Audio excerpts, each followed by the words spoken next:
this is so Pisces, right? I just wanted a lazy, laid-back day. I didn't want to go anywhere, so I'm just going to go out in the back and shoot a pail in the court and try to do this artistic kind of a Pisces thing. Shoot the whole thing, and there's no sound. I don't know. I can't find the microphone out of this thing, and all you could hear is the wind in the fountain. I sure hope this works, because I don't want to do it a third freaking time. Oh my God. It's the Baylor Report, March 6th of 2019, with the new moon in Pisces, conjunct the planet Neptune, at 15 degrees 47 minutes. Oh my God. Ow. At the same time, on the same day, Uranus is going into Taurus. Now, Uranus went into Taurus in May 15th, 2018. And it changed its mind and said, it's too heavy down here, man. I'm going retrograde, and it went back into Aries on November 6th of 2018. So it's been in Aries since November, and now it's going into Taurus, ready or not. Here goes Uranus into Taurus for the next 7 freaking years. Oh yes, big changes. Uranus, the planet of sudden unpredictable change, going into the fixed Earth financial possessions, Mother Earth, Gaia, kinds of changes happening there. We'll talk about a little bit more. And in addition to that, of course, the moon keeps moving through Pisces. Let's go in Neptune and the sun and moves on. And tomorrow around 2 p.m., at least here in Costa Rica, the moon is right in between retrograde Mercury, remember, Mercury retrograde yesterday, and Chiron. Mercury's at 29, the moon is at 0 Aries, and Chiron's at 0 Aries, and they're all just camped out there together for a little bit. Really feel into that energy. Boy, boy. And then, of course, she goes into Aries for a few days. Goes into Taurus on Saturday. Rejoins with Uranus down there. And is exalted in Taurus. And there are the astrology books. Yeah. So this retrograde Mercury is going to be, back. It's spending 9 weeks in Pisces. 9 weeks in Pisces. It first came into Pisces on February 10th. It hit Neptune February 18th. Stationing now, it's going back to Neptune. Yeah, it hits Neptune March 24th. And stations, it sits right there with Neptune. Okay, for 4 days. Stations direct on the 28th and doesn't go into Aries really until April 17th. So it's a long time of Mercury in Pisces. Great for the musicians and the artists and singers. And yeah. Maybe not so good for the business and the bankers and the accountants and everything else, but oh my goodness. On Friday we have the Sun sextile Saturn, and on Sunday we have Mars sextile Neptune. Some supportive sextiles going on here with this new moon in Pisces, and just let me sit down, look at the camera, talk about it. One last thing. You can see in the chart the Sun is coming into a square with Jupiter. It's going to be exact next Wednesday. I'll talk about it more next week, but it's building, it's waxing, coming into this square aspect with Jupiter up there in Sag. Okay, see ya.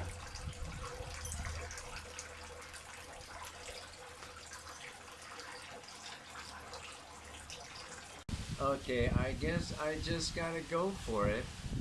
It's like it's never gonna be perfect. You have this ideal, and Pisces is the imagination, the dream of perfection. It is idealism. It is the mystery school of the infinite. A new moon in Pisces. Not only in Pisces, because that happens once every year, but to be within a degree of the planet Neptune, the ruler of Pisces, is an extremely special time. It's like Neptune is the portal in our charts, the portal to our infinite, multi-dimensional spiritual self, beyond all ego, logic, reason. It is, like I always say, music, art, dance, poetry, everything that is beyond and outside of our grasp, of our understanding, of our intellect, of it's otherworldly. It's spiritual love. It's the higher octave of Venus, which is earthly love. So this is this divine, subtle, etheric. I think Pisces is an etheric sign as much as a water sign. It's like you can't see it. There's no physical substance. It is the dream. And the sun coming in there is interesting, because the sun is my solar purpose, my power and my strength. So when the sun goes into Pisces, my power, myself, my strength is diminished to a certain degree by the vastness of this amazing infinite universe. Great spirit, great mystery. It can make us feel like a little grain of sand on the beach.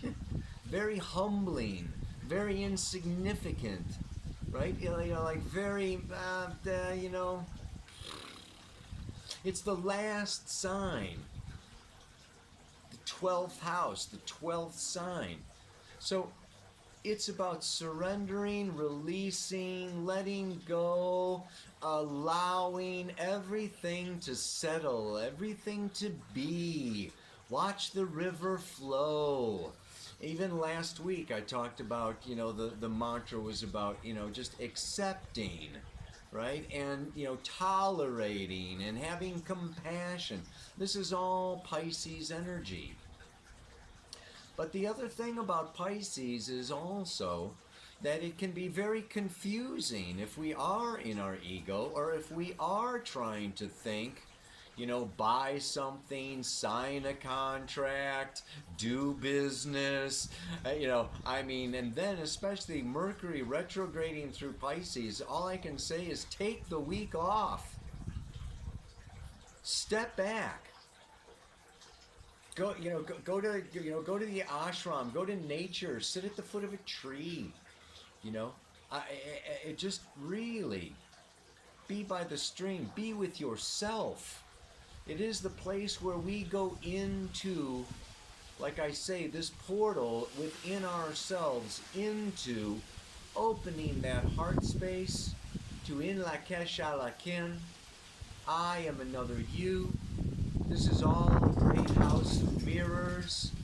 There is nothing permanent. There is no end and no beginning. It's the snake eating its own tail. It's just going on and on like this merry-go-round of time. And Pisces is just like, woo! And this other part of us can, it can be also linked a little bit with depression. A little bit with this surrendering and this letting go, and I'm really nothing, and life doesn't really mean anything. We have to see that this Pisces is square. That sun in Pisces is going to square Jupiter in Sagittarius. The truth or the religion or the guru that has a certain, position and philosophy, and, this is the way that it is, and it's square to Gemini.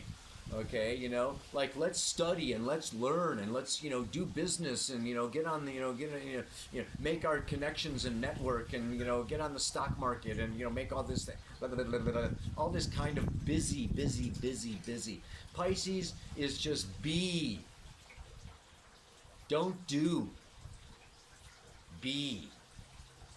And it's not even, like I say, so much of an emotional experience as a spiritual experience. So yes, we can say feel your feelings, but I would even like to say feel your infinite self. Feel that oneness of all creation, the mystery, the magic, the mystical. So it's just like, and it sows the seed, the new moon. The moon loves it in Pisces. Come on, man. You know, it's like, yeah, really great. It's just like, oh, this is so, you know, I want to hug the universe. Just lay out under the stars and hug the stars. So the new moon is setting a seed for this month.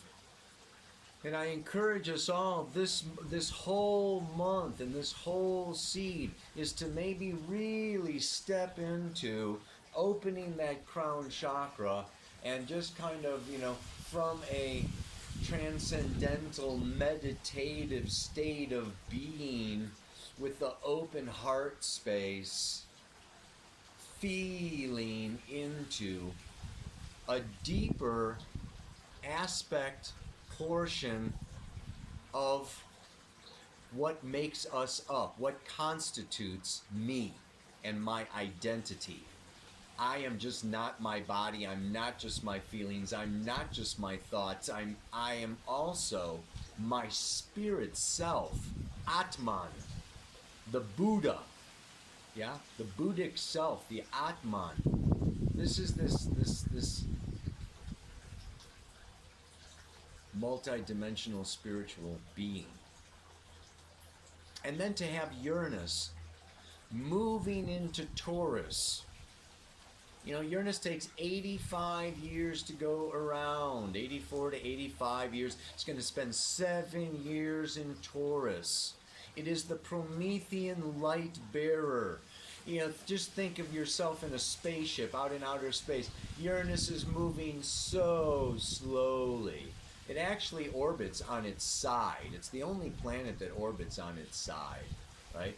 And as Prometheus, the light bearer, it wants to bring in the revolution and bring in the new and invent and reinvent and innovate and discover not just science and technology, but, you know, opening of the third eye, the awakening, it's the liberation.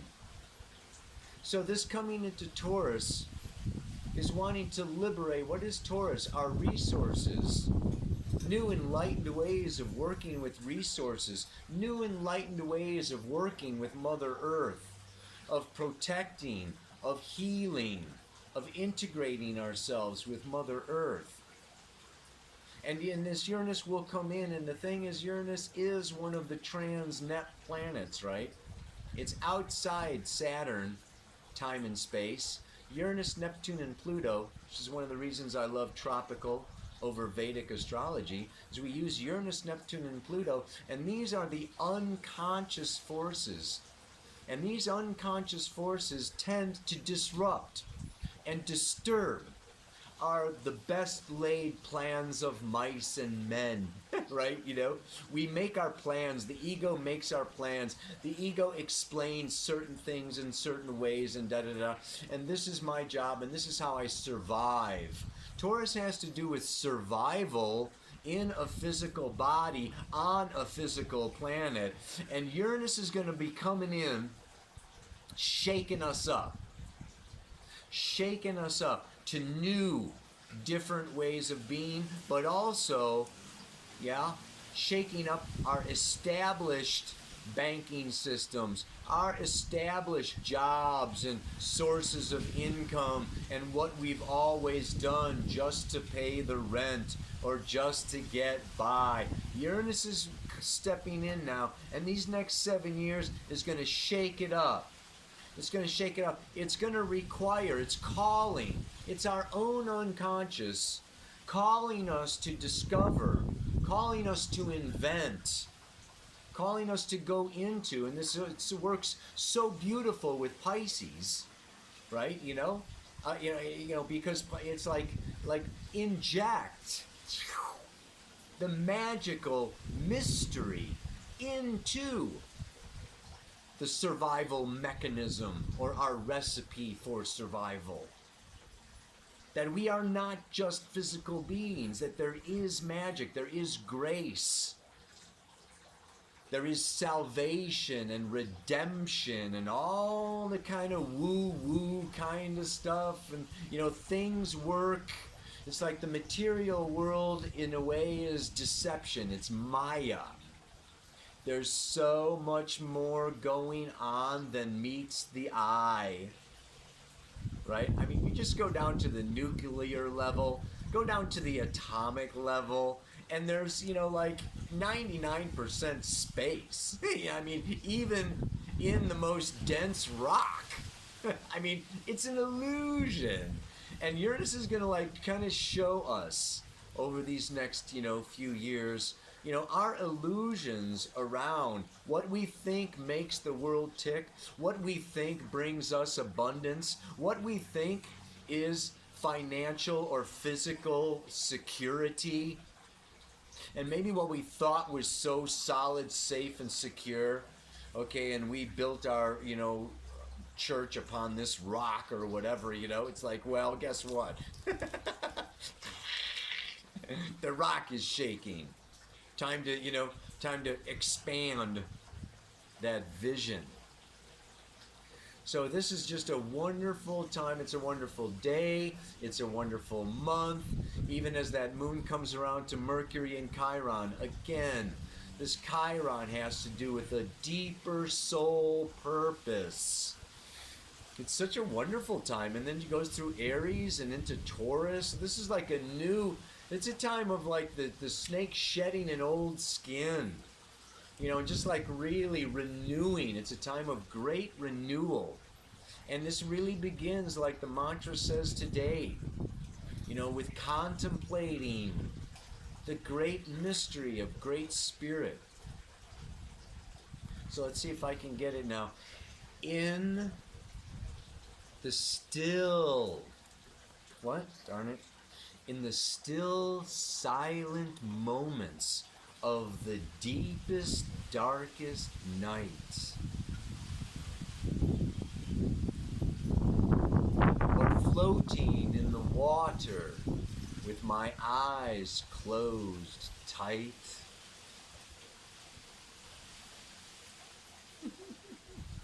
I wonder at the mystery of life. I wonder at the mystery that is this life on earth, and what it is that brought me here and led me to my birth. It's a good feeling. Try to get the feeling of it, since I'm not really saying it very well. But if you write it down or repeat it or whatever, think about it. This came to me as I was laying in bed in the middle of the night last night. And, I took a jacuzzi last night and I just watched. I got these candles that float on the water, and I'm just watching the candle float on the water of the tub, and the water reflecting, and the magic of water, and the great mystery of fire and water and life on earth. And it just relaxes that this too shall pass. Everything is so temporary. Everything is just so moving on. To get caught up or worried or anxious or overthink or overplan or overexplain or just get lost in the monkey mind. Don't forget, Pisces is opposite Virgo, ruled by Mercury. Pisces is square Gemini, ruled by Mercury. Mercury is retrograde. It's like, get out of our head time. Imagine all the people in the still silent moments of the deepest, darkest night, or floating in the water with my eyes closed tight. I wonder at the mystery that is life on this earth, and what it is that brought me here and led me to my birth. Our spirit, soul, self, that's what. Along with, I also believe in divine intelligence, ascended masters, angel beings, extraterrestrials that are way bigger, way more ultimate than us.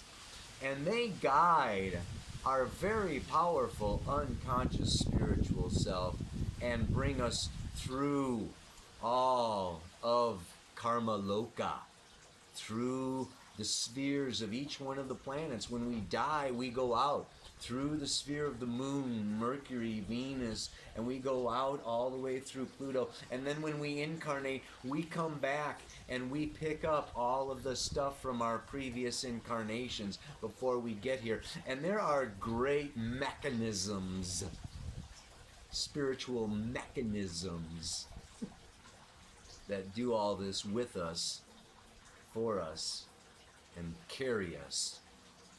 And actually, I don't know, Steiner talks about how, the spirits of time, yes, kind of sacrifice, that our creation was, it was the spirits, of form and time spilling themselves out. Actually, this planet came from the constellation of the Scorpio, pouring themselves out of Scorpio, created this dimensional realm that we're now occupying. So it's interesting that Pisces also has to do with this sacrificing, and it is kind of this kind of sacrificing, letting go of myself or my ego or my goals and ambitions and drives in order to further heal, serve, lift, assist the whole. Pisces is the whole. So, good time to do a little service, baby. Namaste. Aloha. So much love.